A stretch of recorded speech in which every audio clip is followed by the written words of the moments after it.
Good morning, everybody, and thank you for being here. This is the House Appropriations Committee, Subcommittee on Corrections and Judiciary. I'd like to call a meeting to order, and thanks everybody for being here and for being here timely. We look forward to some opportunity to hear and then to question what's going on so that we can grow in our understanding. Representative Cabot moves to approve the minutes from our subcommittee meeting held on March 13, 2025, and being no objections, the minutes are approved. And let's see, I'd like to have the clerk call the roll for today's attendance. Robin? Chair Slaw. Present. Representatives Markkinen. Here. Beeson. Here. Cabot. Here. O'Neill. Present. Mr. Chair, there are 5 members here, 0 absent, and 4 present. Great deal. Thanks, everybody, for being here. So the very first thing we've got on our agenda is to call forth the Chief Justice of our Michigan Supreme Court. And I'm looking forward to your testimony, so thanks for being here. Thank you so much, and good morning. Chairman Slaw, Vice Chair Markkinen, Vice Chair O'Neill, and members of the subcommittee, thank you for the invitation to join you today to talk about what we are doing over at the Hall of Justice. I am very proud of our team at the State Court Administrative Office and what they have accomplished over the past year. I'm also very excited about our plans for the future. With me today, I just want to make a few introductions. Seated next to me is our Deputy Legal Counsel, Trevor Van Dyke. We also have our Budget Officer, Casey Harold, who is instrumental to all of the work that we have put together for you today. We also have our State Court Administrator, Tom Boyd, our General Counsel, Alicia Moon, and our Chief Justice-elect, Megan Kavanaugh, who will be taking over when I leave the court. I hope that their presence is a good indication of how committed we are to working closely with you all as the budget process proceeds. I also want to thank the chair of the subcommittee for taking the time to meet with me individually, and I would welcome the opportunity to meet everyone one-on-one, as would Justice Kavanaugh, so that we can talk in more detail about the work of the Michigan's judicial branch. So today, I note that the leadership and members of the subcommittee have extensive experience on local and county government. So you are all very well aware of the challenges involved in funding our local trial courts and our justice system statewide. But while you do have a deep background in local government and how courts are funded, I know that you all have questions about the biggest and most important technology project underway all across Michigan, and that's the development of the statewide case management system. As you can see in this slide is a cover of a report on this project that we recently shared with the state legislature. What I want to do today is provide some of the history of this project, highlight what we have accomplished so far, and provide a roadmap forward. In that process, my goal is to answer the questions I have heard in one-on-one meetings and to earn your support for the funding we need to keep this important project on track. Once we have covered the statewide CMS project, then I want to go back and highlight several other important proposals, but I want to focus on this first because the statewide case management system is so important and drives much of what we want to accomplish as a data-driven branch of government. In terms of where we began, the best place for me to highlight is what Chief Justice Bob Young told me more than a decade ago when I was working in the governor's office. He explained that in the judicial branch, when it came to case management or data collection, trying to coordinate implementation of a new policy or implement statewide efficiencies involved a workaround of some kind. Why is that? Because courts were not connected and efforts to connect courts were impeded by dozens of different case management systems.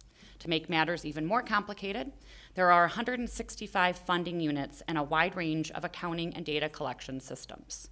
That's why for decades, justice system leaders have advocated for a simpler, state-funded court system because it would be more efficient, more effective, and more able to collect and analyze data for decision-making, including policy decisions that come before the legislature.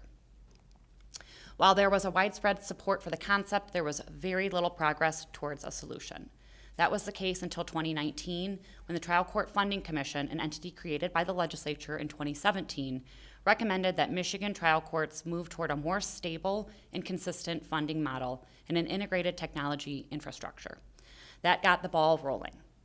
Then the newly formed Michigan Judicial Council adopted a strategic agenda in April of 2022 that envisioned adoption of a single statewide case management system to achieve those goals of a more efficient, more effective justice system that provides the highest level of service to the public. This slide details some of the ways a statewide case management system achieves those goals.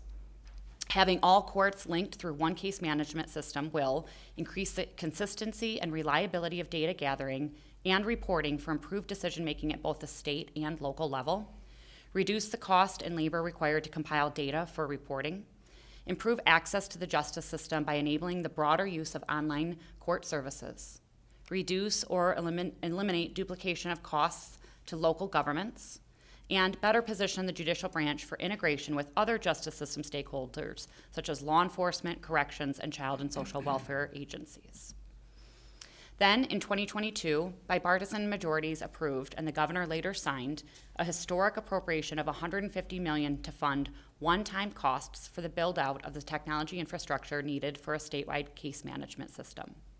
In addition to one-time funding, an SCAO request for $38 million ongoing funds to maintain and support the system was requested, but not approved. To be clear, that's $38 million in 2022 dollars.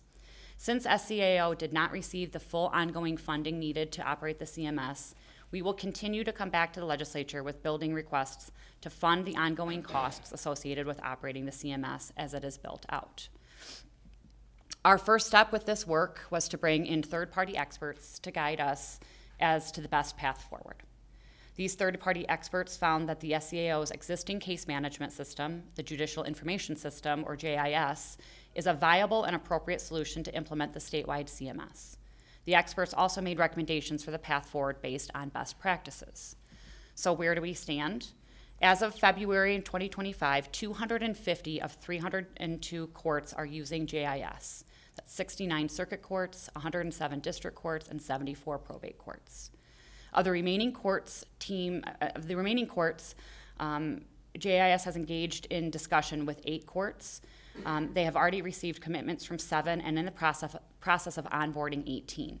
The challenge is that while a large percentage of courts already use the JIS case management system, the remaining courts are large and very complex. This slide shows more details regarding the status of those courts. As you might imagine, the process is not easy, and there are hurdles with each migration project. Some of these hurdles include what we highlight here, the 2 most significant being identified to date with onboarding courts from legacy systems to JIS CMS. We have also identified various mitigation measures for both. So with data migration, the problem is that historical data can be messy, which presents challenges to sticking to the schedule for overall onboarding. After all, there are 12 different case management systems in use statewide, including 5 homegrown systems that need to be migrated to the JIS system. Another focus is the local court effort and availability of key resources. So we have learned that local courts sometimes underestimate the work required to adopt a new case management system. This ranges from managing change to providing staff with expertise on the legacy system to help. In addition, local courts must both maintain operations and provide this support to the migration process. SCAO has implemented a program to provide reimbursement for expenditure at the local funding unit level to cover hourly, overtime, or temporary staff costs in order to allow for a dedicated effort from the court for onboarding. So what are the cost savings to local units? So we have heard this question quite a bit. What we have done at this point is we've looked at 3 mid to large size counties in order to document the savings of switching from a private for-profit vendor to the JIS CMS system. And what did we find out? As you can see in this slide, we estimate the savings, and this is just an estimate at this point, to be more than $700,000 annually. Remember, this would be annual savings and just from 3 courts out of 302 state courts. The next slide, what are the benefits to your communities? As noted in the previous slide, statewide CMS eliminates costs to the local funding unit of licensing a for-profit vendor. It eliminates or reduces the local IT needs for maintenance, replacement of costly servers, data backup, operating system updates, and support. It provides courts with standardized checks and balances that guide a court through a case lifecycle according to court rules and statutes. Other case management systems don't prevent courts from violating court rules or statutes. When statutes or court rules change, updates can easily be made for all courts. For example, when many Secretary of State offenses were no longer eligible for suspension, non-JIS courts struggled to implement, and many are still struggling, without an automated solution. It is difficult for staff to manually identify which were eligible and which were not. That will not be the case with our statewide case management system. It also provides for interoperability between district, circuit, and probate court case types within their county, with support for enhancing integration with the Michigan State Police, Secretary of State, and the prosecutor's offices. This will also allow for staff mobility between courts without needing retraining, which is a common occurrence in both rural and urban areas. As you can see in this slide, of the $150 million in work project one-time funding, we have spent or have obligated about $65 million and have about $85 million remaining. So with that much remaining, you may ask, why do you need more? And as I noted earlier, the courts that remain are among the largest and most complex. In addition, what we need now is continued scaling up of staffing and funding to maintain the system long-term, which cannot be supported by one-time funds to continue the build-out. So just to remind you, back in 2022, we asked for $38 million for ongoing needs and did not get any of that funding at that time. This investment of $7.2 million in ongoing funding that we're requesting is critical so that the project can keep pace and meet its goals and keep us on track and in budget, aligned with our initial request in fiscal year 23 for $38 million in ongoing funds. Those ongoing funds were not all awarded in fiscal year 23 or 24, and so each year we are asking for additional ongoing dollars as the system grows, and we will continue to do so until after we are fully funded to meet the need. Ongoing funding is necessary to ensure the system is maintained and supported into the future. These funds allow us to scale up our staffing to provide support for the expanded system and maintain on an ongoing basis the additional computing resources necessary for a larger system. There are two very text-heavy slides that I'm going to skip past in the interest of time that go into the distinction between the one-time and ongoing funding in more detail. I've included them in the PowerPoint to ensure they remain part of the record in case you or your staff want more detail on this topic. And of course, anything that you have questions on, we can provide as much additional information as you request. So I want to stop for a minute to see if there's any questions about the CMS project. I really appreciate the opportunity to walk through the timeline with you because this project is so vitally important, and I want you to understand exactly what I'm talking about. So now, if there's not questions, or we can save them to the end on the CMS. Thank you, Mr. Chair. How many states are already complied with this that have everything together? How many states have a statewide case Yes, management system? yes. We can get you a number on that. That's a little bit difficult because a lot of states have a unified court system. Okay. Where Michigan is non-unified. So in a unified court system, of course, they're going to have a statewide case management system because they can have one system for all. So we can get a number for you of a breakdown of non-unified and unified.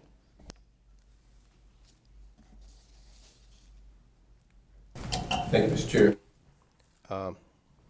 Madam Chief Justice, thank you for the information. Just a question regarding mid-size and large size. Can you define that on slide 10 when you said we looked at costs for 3 mid to large size counties? Can you define what is like say Saginaw, for example? Does that fit in the category? What fits in that category of mid and large size counties? Just name the 3 counties. Yeah, well, the 3 counties that we're including in that are Saginaw, Ingham, and Kalamazoo. Okay, thank you. And are you asking for a definition of like number-wise what No, fits? I In? just Okay, want- just what which yes. counties? Okay, Right. yeah, thank you. Chair, may I follow up with last one? Sure. Okay, thank you. And on page 13, when you were talking about the leftover funds and what we would do with it, just a question in terms of current staffing level, that's one, and then scaling up staffing, what does that look like in terms of a plan? You know, in terms, okay, we're gonna scale up staffing, and this is how we're gonna do it. You know, what type of operations you're gonna use to implement to try to scale up? Yeah, thank you for that. So that is the very difference in the one-time funding and the ongoing funding. And so when we look at the ongoing funding, as we are bringing more courts onto the system, we are scaling up appropriately to be able to serve those additional courts. So when we come to you every year asking for whatever that number is. This year it's larger because it wasn't fully funded in the last few cycles. It is intended to only ask for the amount that we need to be able to serve the courts that we are bringing on or anticipating bringing on. With the goal being that at the end of this, again, in 2022 dollars, $38 million is what we are anticipating will be the cost to run the entire system into the future. Okay, thank you. Thank you, Mr. Chair. Thank you. So let's move from there. We'll come right back to you and you can move forward. Okay, great. Now I would like to focus on several other priority projects as noted on the slide. All of these projects build the capacity of the State Court Administrative Office to work with trial courts. This is what you might call the nuts and bolts of what SCAO does for our more than 300 trial courts statewide. So first, building capacity with our field service staffing. Other states look to Michigan as an example of government-wide, nonpartisan reform to make our justice system more accessible, more efficient, and more fair. In addition, efforts to engage stakeholders throughout the justice system in the work of the Michigan Judicial Council and other advisory bodies also demand increased staff support that will ultimately improve the effectiveness of the court system. A few highlights of the benefits to the public of the additional 3 FTEs include rewriting court forms in plain language will help pro se litigants be better prepared to navigate the legal system. Expanded MI Resolve will allow more individuals to resolve their cases outside of the court system, freeing resources to speed up other cases. An improved trial court experience as a result of an increased emphasis on trial court visits, coaching, and support through management assistance projects.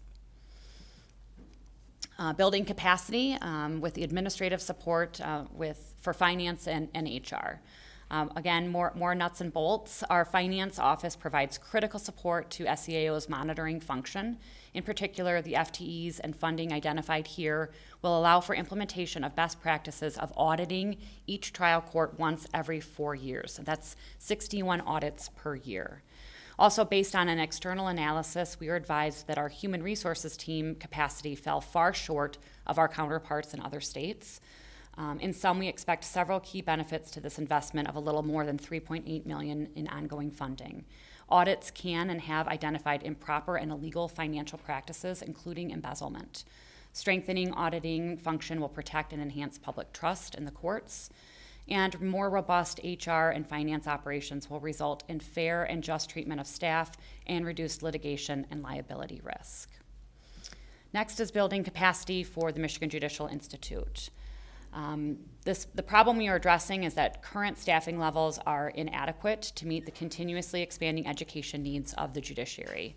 Increased capacity to develop and deliver educational and training programs will allow continued implementation of mandatory education for judges, referees, and magistrates, expanded programming for sitting judges who move to a new docket and for new judges appointed in advance of biennial orientation, and additional training for court staff to improve service statewide.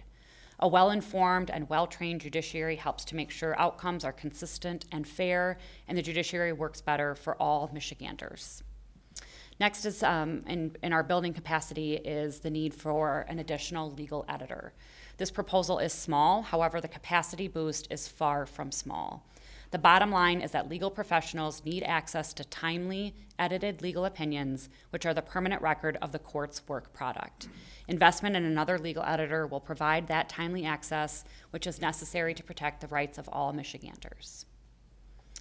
Next is building capacity for our grant efforts, and that is another small investment with major results. Here is the background. In recent years, SCAO has been very successful in receiving federal grant opportunities to improve access to justice around Michigan. Compliance with federal grant requirements is complex, but of critical importance. In order to meet our vital needs, we used a temporary open FTE and anticipated surplus funds to hire a grant officer for SCAO. The SCAO is now seeking a permanent FTE and funding to continue this critical role and support. A grant officer will expand efforts to keep Michigan as a leader in efforts to improving justice administration, ensuring funding opportunities are not missed, and protect critical investments that largely focus on equitable access to justice and improving transparency. Our next slide is about Michigan Legal Help, and we are very proud that Michigan Legal Help is one of the nation's leading legal self-help platforms. In the last fiscal year, Michigan Legal Help website, their website received more than 3 million visits. Based on self-reporting, more than 80% of those visitors had income at or below 200% of the federal poverty level. More than 150,000 users completed DIY forms, including nearly 40,000 for personal protection orders. We know that Michigan Legal Help platform plays a critical role breaking down the barriers to legal information and provides tools to help people participate in the legal process without an attorney. The problem this investment addresses is cost increases have strained Michigan Legal Help resources. Additional funding is needed to keep providing the current standard-setting level of service to the public. The final proposal is for what is probably the most popular program managed by the State Court Administrative Office, and that is problem-solving courts. We are currently in a situation where our program managers don't have the funding to keep pace with the demand, and cost increases will erode our capacity to serve the public. And as highlighted in the slide, we expect applications from 15 new programs. Expanding access to problem-solving courts will make communities safer and stronger because graduates are between 2 and 4 times less likely to commit another crime. Graduates are much more likely to find employment. The quality of life for graduates is dramatically improved. These courts work, they save lives, they strengthen communities, and this investment will make a huge difference. I just want to highlight a few accomplishments and to begin wrapping up my presentation before we take questions. I am very proud of what we are doing at the Hall of Justice, and I have to take just a couple minutes to highlight some of those key points. And just to follow up on the last budget item I mentioned, this photo here is of Judge Eugene Hunt Jr. From the veterans and the veteran mentors and graduates of the Veteran Treatment Court in Dearborn. We have so many of these photos of success stories and people that share with us that these programs are saving their lives and saving the lives of their loved ones. I want to talk a little bit about transparency. Transparency, access, and service to the public continue to be enhanced by online court proceedings. Every judge has worked to find an appropriate balance between in-person and online hearings, and we hear from the public they like the option of appearing online. In particular, transparency is dramatically improved by live streaming of court proceedings. If you look at the numbers, more than 400,000 subscribers to local court YouTube channels. And our virtual courtroom directory has been used more than 850,000 times. Transparency is also enhanced by the various dashboards we now post online.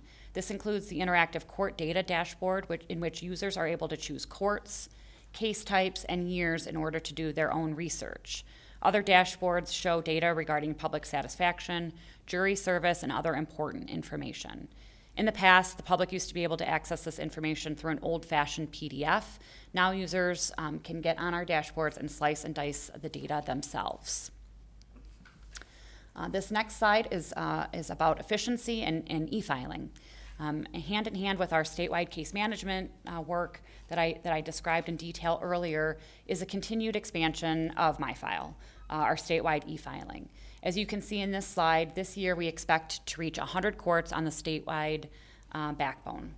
In the past year, MyFile signed up nearly 30,000 new registered users, and 1 million more documents were e-filed than the year before. Regarding this next accomplishment, I want to note that Justice Brian Zara serves as co-chair of the Justice for All Commission, which is working towards universal access to Michigan's civil justice system. This slide highlights the Legal Self-Help Program, which was launched 3 years ago. Since then, nearly $1.5 million has been awarded to grantees and invested in self-help services across Michigan. In addition to supporting the services of established self-help centers, the grant program has aided the opening of 12 new centers. This next slide is regarding engagement, and we know from national surveys that the more judges do to engage local communities, the more public trust is created in local courts. Noted in this slide are some of the steps we are taking to increase that engagement. So for example, the court now posts vacancies online for advisory bodies like the Michigan Judicial Council and the Justice for All Commission. In addition, we expanded judicial outreach from 1 week in March to a year-round effort. And in the slide, you can see a flyer advertising an open house at the 36th District Court in Detroit. Finally, we are aggressively using social media to help raise awareness of proposals to change court rules. Our goal in this case is to increase the level of public comment. And finally, as you can see in this slide, following up on the bipartisan juvenile justice reform package that took effect last year, SCAO has quickly acted to support implementation. For example, we set up a juvenile justice office in our child welfare division, and we also developed juvenile-specific probation standards and identified quality screening and assessment tools for courts to use, including guidelines, and trained nearly 400 individuals. We also collaborated with partners to offer the Status Offense Diversion Project grant opportunity for up to 5 courts to create innovative programs and services aimed at diverting youth alleged to have committed a status offense away from the formal court involvement. We've also administered 12 virtual trainings with more than 1,500 attendees. These are just a tiny fraction of the highlights on our juvenile justice efforts. I am so proud of the progress we have made providing support to courts and partners who all share a commitment to helping every child get on the path to success. I am happy to take your questions, and I really appreciate the time that you have given us today to present what we are doing in the judiciary.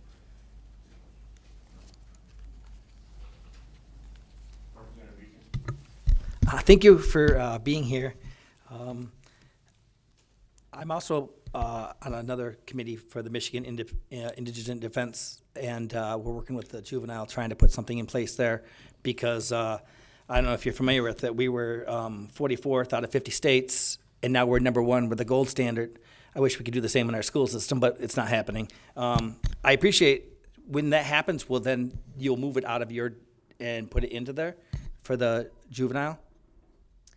We will maintain the services for youth in the juvenile justice system at SCAO. We do not currently do the youth defense that you're speaking of.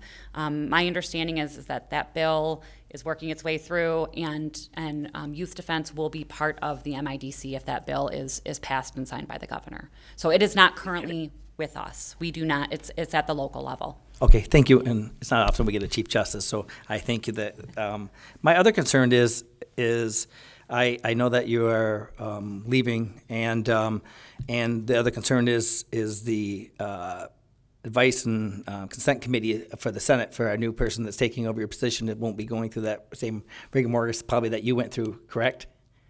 Last year. So there's no concern with me leaving because I'm leaving everyone in very, very good hands with Chief Justice-elect Kavanaugh and the tremendous dedicated people that we have at the State Court Administrative Office and on our court. As far as your second question, I did not go through advice and consent. I went to the State Bar for the Judicial Qualifications Committee to be rated for the appointment that the governor made to the court. It will be the same process. The next appointee will go through that same process. Thank you. Representative O'Neill. Thank you, Mr. Chair. Chief Justice, thank you so much. There's a lot of good information, and as my colleague said, we do have a great system in Michigan. I want to reference the grant office in terms of, you mentioned that you're looking for federal grants there. I just want to know, based on that, are you seeing any sort of resistance in terms of a funding stream from the federal level? And if so, how does and will that impact your ability to provide services through this grant process? Thank you for that question. As I believe most states are in the same position, and that is that they are constantly monitoring decisions at the federal level regarding federal grants. And we are doing that very diligently, keeping track of all of those decisions and how that impacts any federal funding that is coming through. I do not believe that changes or impacts our request at all. If I can give you an example of how why it's important that we have this position funded. We reached out to we were made aware of a grant process and potential for significant funding, which we applied for in relation to youth in the juvenile justice system and collecting data on pre and post adjudication. We did not have a grant officer to help us with that, and so that involved pulling a number of staff from the State Court Administrative Office together in a very short period of time to be able to put that proposal together. We successfully were awarded $10 million from the federal government to help youth in the juvenile justice system, and having a grant officer, a dedicated person in that role will help us keep seeking those opportunities, and we will just adjust based on what the federal government, what they plan on proposing and putting forward for grant opportunities for states. All right, thank you. Mr. Chairman, I do one follow-up on vision. Thank you, Mr. Chair. Also, I really just want to echo the appreciation for us in the state of Michigan having various problem-solving court programs expanding. It really does a life-changing sort of trajectory for a lot of families.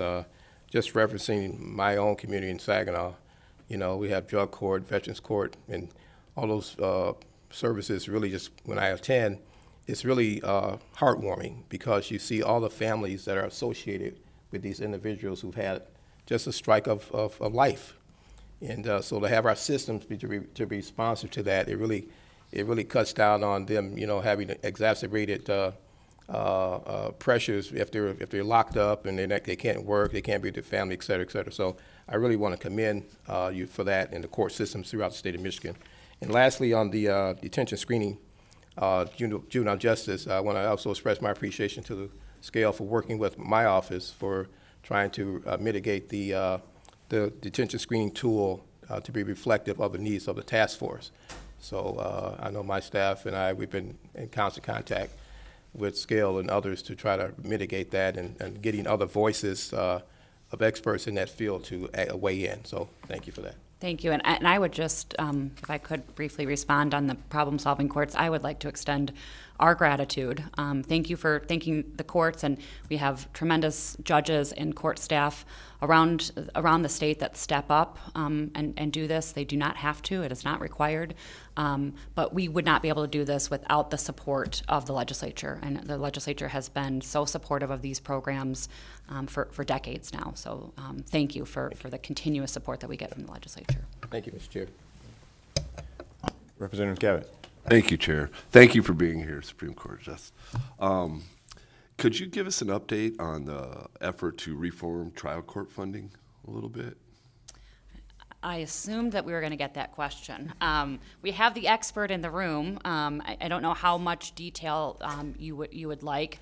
I can tell you that our state court administrator, Tom Boyd, is working diligently on trial court funding. We have a number of work groups that I joke are meeting around the clock, but it's pretty close to that. And it involves stakeholders from all across the state of Michigan. Anytime we have had a legislator or other individual that is interested, we have taken their name and added them to our distribution list. We get a very detailed update monthly on exactly what is going on with all of the work groups, and we'd be happy to add you or any member of the committee to those updates so that you can see in almost real time what those work groups are doing. All right, thank you. I had a question for you related to, it was slide 29 is where it was referenced, but it's related to the social media work to try and increase comments related to proposed rules. I just want to know how many folks actually spend enough time that they would see that, know that there's proposed rule changes and actually make comments on it, or it's interesting. I don't know that I've ever thought about going to the court's website to figure out, or, to comment or do anything like that. So how many people actually show up? So, excellent timing. We just had a public hearing yesterday, and we had several people from the general public. Not from an association or not a judge or not from the State Bar of Michigan. Several people that submitted comments on numerous items that the court had before us for public hearing. We had one speaker that spoke on every single item and was very well prepared for each and every item that she came to speak on. I would say that while we're pushing this out on social media and we're doing our part, we also have partners, across the state that also will push that information out, trying to let people know about potential rule changes to as broad of a group as possible. So it's not just the court through social media, through our web pages where we're sharing this information, and I think we do have a very good result of people that are either submitting written comment or coming to the public hearing and providing testimony to the court. And it depends on kind of the issue. Some issues are a little bit more interesting to the public than others. But we had a very long public hearing yesterday with a lot of great speakers sharing their thoughts. Thank you. Seeing no further questions, I'll let you go. Okay. Thank you very much. Appreciate the committee's time today. Thank you for being here. And next up, we will have the Chief Judge from our Court of Appeals, which is Michael Gadola. I think I pronounced it correctly. And so you can take over whenever you're set and ready to go. Thanks for coming in today. I appreciate it. Thank you very much.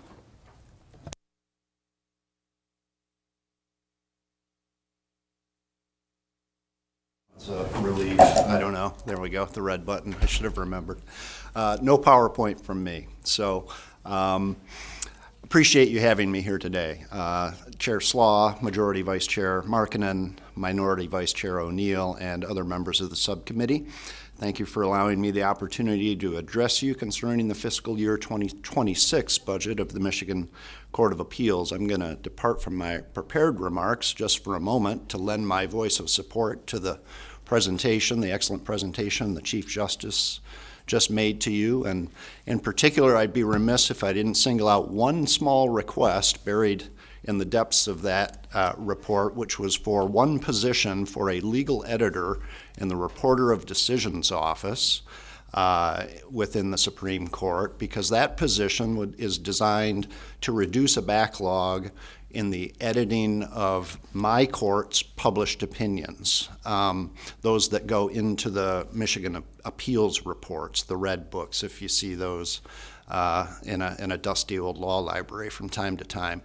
There is a significant backlog in terms of when we release a published opinion, and it then has to be edited, as do all the Supreme Court opinions, by the reporter's office before they go into the books, and there's a pretty significant backlog.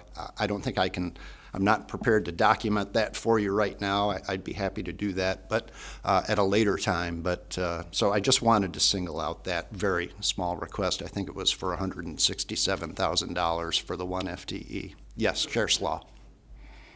So just related to that. Yes. What is the negative ramifications if that is delayed? So right now it's being delayed over time because we're short of staff. What's the negative ramifications from that delay? Well, I think one thing I can think of, you talked about sort of public access and the administrative process. The lawyers know where to find our published opinions the minute they come out, but lay members of the public might be resorting to the books to find our opinions. And so if there's a significant gap between when the opinion is released by our clerk's office and when it makes it into the books, it may lead to kind of a gap in knowledge with respect to members of the general public who may be looking for opinions on a particular topic that they might be researching or litigation that they might be involved in as a pro se litigant. Before you go any further, Timmy, is this something related directly to that? Yes. Okay, go ahead.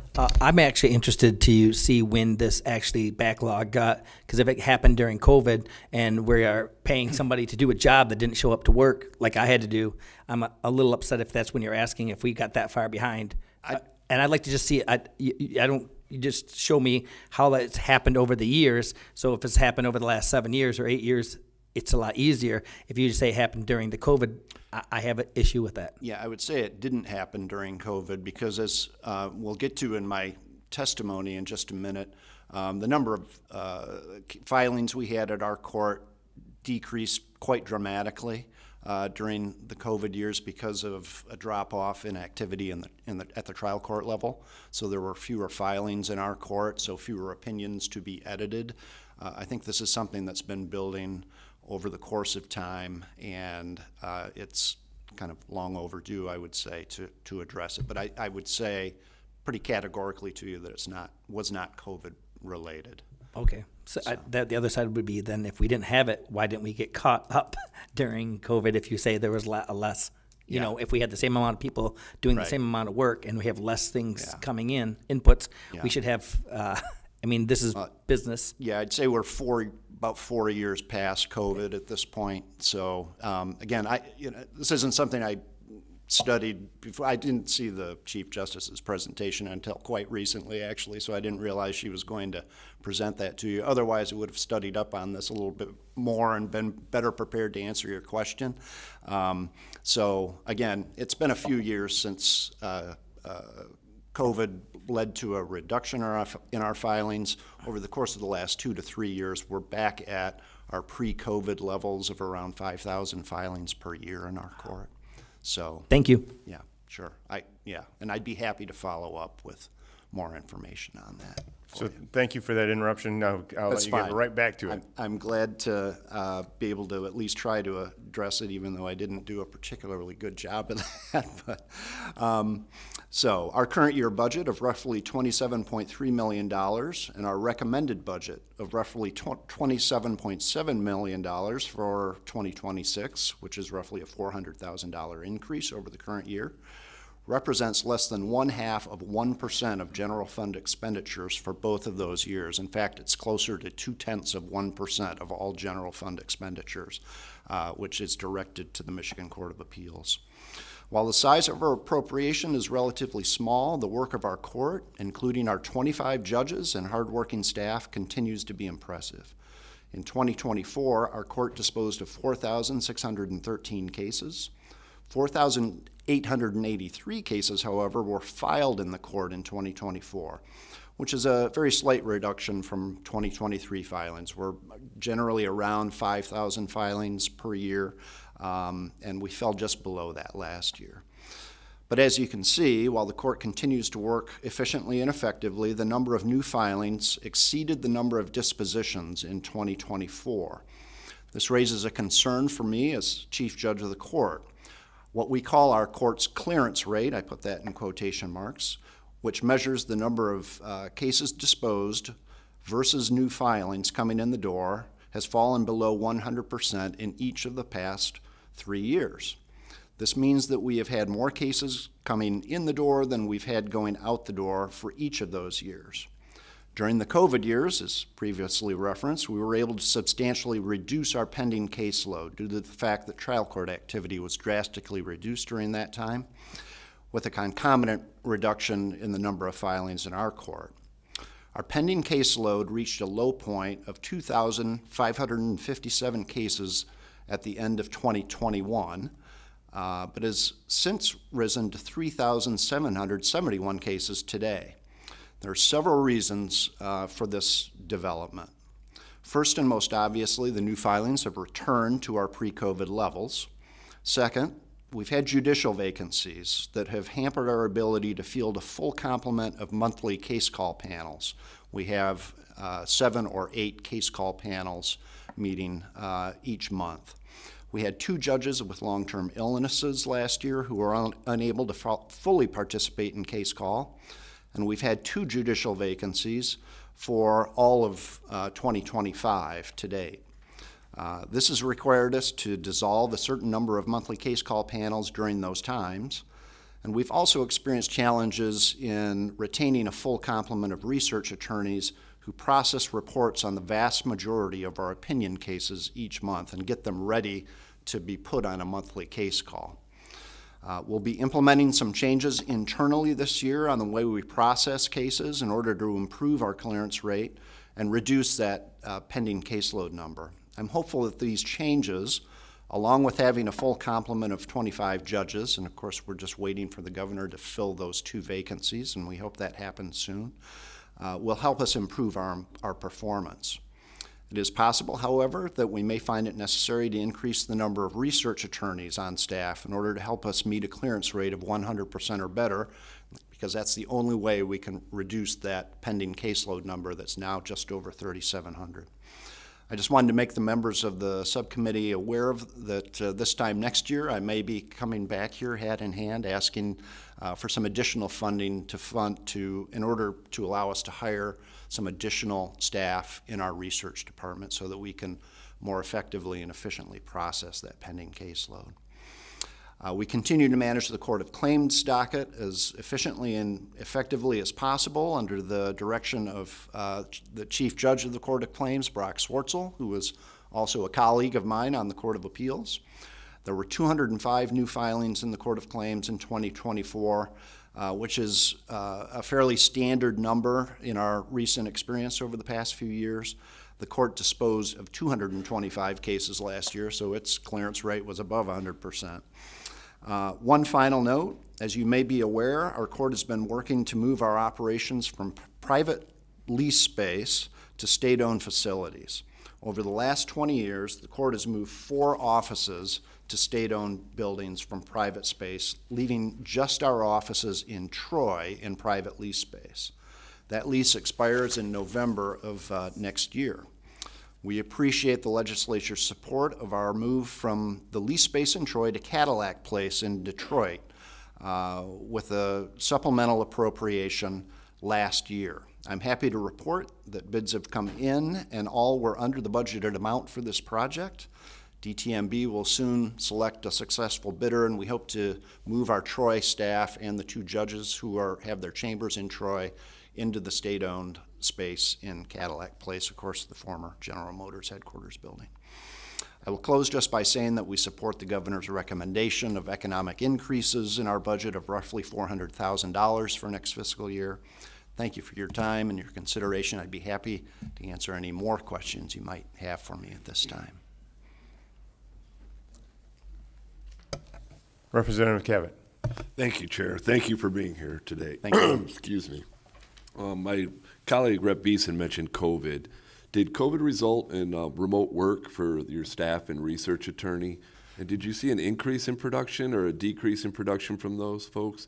And have they been asked to return to work on site right now? Yeah, we did, of course, as everyone did at the height of COVID, had to resort to remote work during the toughest times. Under the leadership of one of my predecessors, Judge Chris Murray, who was Chief Judge, as we began to return to work, he implemented an expectation of a minimum of 3 days of work on premises in the office. We leave some of this to the discretion of our managers with respect to individual employees who may have certain needs that might require them to have different accommodations made. My predecessor as Chief Judge, Judge Lisa Gleischer, who's since retired, changed that to 2 days per week. I'm giving pretty serious consideration to changing that expectation back to a minimum of 3 days of in-office work. We have a lot of staff who come in 5 days a week, 4 days a week, some, a lesser amount consistent with the policy that's been in place for the last now 3 years. Thank you. Thank you. And I would say, I just fully answer your question, we did not see a decrease in productivity from our research staff as a result of the remote work arrangement. So, that is a measurable thing because the research attorneys who are new lawyers, pretty much fresh out of law school, they spend 2 years with us. They write reports and draft opinions, and so and we have expectations for them in terms of their productivity, and we measure all of that. So there was not a drop off during that period of time. Excellent. Thank you, sir. Thank you. Representative Beeson. Thank you. Can we talk about your 2 justice or judicial vacancies for this year? Sure. So how long have they been vacant? Since the first of this year, Judge Mark Kavanaugh announced in August of last year that he would be retiring effective on a date during the first week in January. I can't name it right now. So he announced he would be leaving the court last August. His position has been vacant since the first week of January. Judge Jane Markey announced her retirement in December of last year, roughly mid-December. And that also had an effective date just a couple of weeks later in early January. So the positions have been vacant since the first part of the year. And the 2 long-term illness judges, are they better now, or is it? They resigned from the Okay. court. Yeah. Okay, because my concern is I'm hoping that when, One of those having been Judge Markey, and then Judge Deborah Servito retired last July, and her position was filled by Judge Randy Wallace. okay, because my concern is maybe the judge is going to, or the governor's going to call, the same time she calls a special election for my area that doesn't have a Senate. That's my concern. Yeah, I would know like that- to see them call at the same time, because it makes sense that if we're willing to call judges, maybe we should call senators that represent people. Yeah, I'm aware that that process is well underway. The Chief Justice just mentioned the process that's been in place for decades now with respect to vetting candidates for all judicial vacancies through the State Bar Judicial Qualifications Committee. That's generally followed by interviews with the governor's legal staff. I know the State Bar Screening Committee has met with respect to both of those vacancies. Beyond that, I'm not sure of the timing. We find out when we find out, and that's been true no matter who the governor is. We find out when we find out. So, I think that answers all of the questions that we had from up here, so thank you very much. thank you. I appreciate it, and I'm happy to follow up on anything. Great deal. Thank you for doing that. Thank you. Next up, we have testimony from the public. There's a Peter DeFlippis, I think it's how his last name is pronounced. He's on Zoom, I believe, and we'll find out if Maddie can connect us. So Peter, can you hear me, and can you speak to us a second? Yes, I am. There you go. You are on. Yes, morning. And my understanding is you have you have budget questions for us. Is that true?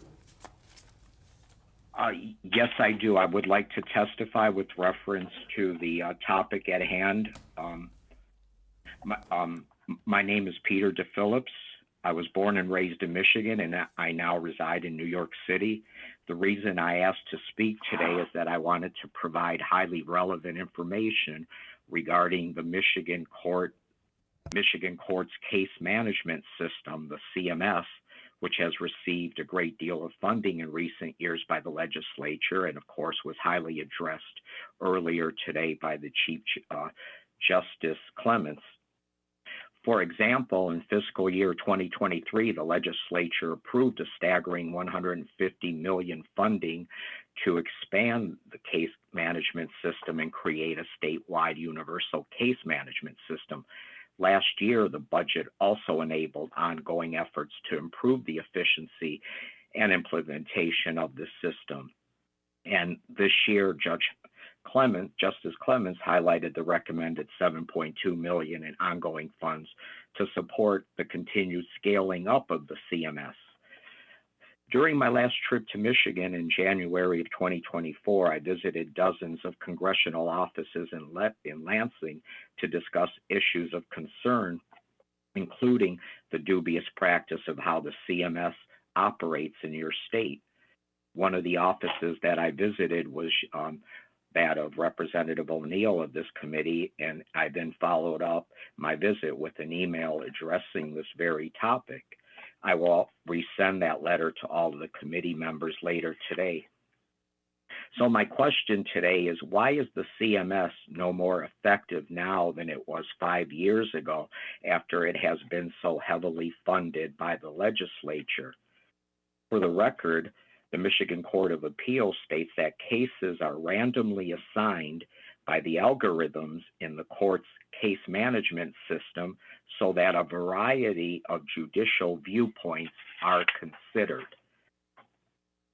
As an elderly man who still has an AOL email account and is calling in today on a landline phone, I am even more low-tech than Chief Judge Gadola. However, even I know that while algorithms may serve a valuable function on such forums as YouTube, I cannot fathom one good reason why algorithms would be essential and are being utilized by the Michigan courts and the CMS. In my humble opinion, which of course I am entitled to, I see the only purpose algorithms would serve in the CMS would be to allow courts to manipulate and rig a system. I base this statement on facts, as I have had at least a half dozen civil cases, not criminal, at the Court of Appeals as the plaintiff and not the defendant in the last decade. I remain justifiably perplexed that if the CMS were indeed an above-board operating system, how could all of my dockets have been randomly assigned to only the same 5 or 6 judges when at least 30 other judges, both past and present, who were also on the bench at that time, have never been randomly assigned even once to my dockets. And I also now want to, since Judge Gadola actually just mentioned the Court of Claims, I do want to discuss that in the last 6 months, I filed my one and only case in the Court of Claims. There are only 4 judges on the bench at the Court of Claims. 3 of the 4 judges have never once been randomly assigned to any of my cases. The 4th judge, who Judge Gadola also referenced by name, Judge Brock Schwartzel, has been randomly assigned on 2 prior occasions. So if you were, please try to take a guess who the algorithms assigned to my Court of Claims case out of those 4 judges. And if you said Judge Brock Schwartzel, you are correct. The other 3 judges who've never been randomly assigned were bypassed. During her presentation last year to the Senate Judiciary Appropriations Subcommittee, Chief Justice Clement stated that if you take away just one message from this presentation, remember this: trust is the only currency that courts have, and the projects I talked about today to help our justice system be more innovative, more transparent, and more efficient all help to build that trust. I concur that public trust of the fairness of the courts is essential. Sadly, the public's trust in the courts has justifiably eroded for copious reasons, which I will not get into it here. The Court of Appeals also states that the CMS screens for even a minimal amount of involvement of a judge with the case, and if a case is discovered, that judge is flagged for disqualification, and that the litigants are then notified of this conflict of interest. This again may work in theory, but not in practice, because as a result of my own due diligence skills, I have discovered many blatant conflicts of interest that judges have had on my cases, who have been not only assigned, but then reassigned to my cases by the CMS, and I was never notified about these conflicts. Sorry, the question that I have for you is, I'm hearing your concerns. They're related to the actual outworkings of the court. This is about a budget hearing right at the moment that's talking about how are we going to fund this into the future. And right now, you're not treading in that sphere. You're talking about things that have been or things that may have occurred. I'm asking about budgets for this coming year. Have you got specific things about those budgets that you'd like to speak to? Yes, I'm directly addressing the case court management system, Yep, I which heard has that. been asked, which is part of the budget once again, and it has been for the last couple of years. So why I'm here today is addressing very specific information. I'm not making conjecture speculations. Everything I have stated can be substantiated and corroborated with concrete facts.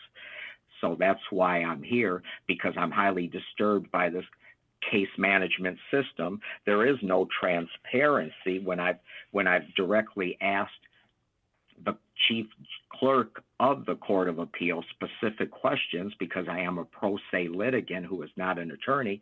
I cannot get any responses, such as have my cases ever been flagged for disqualification that I've never been notified about.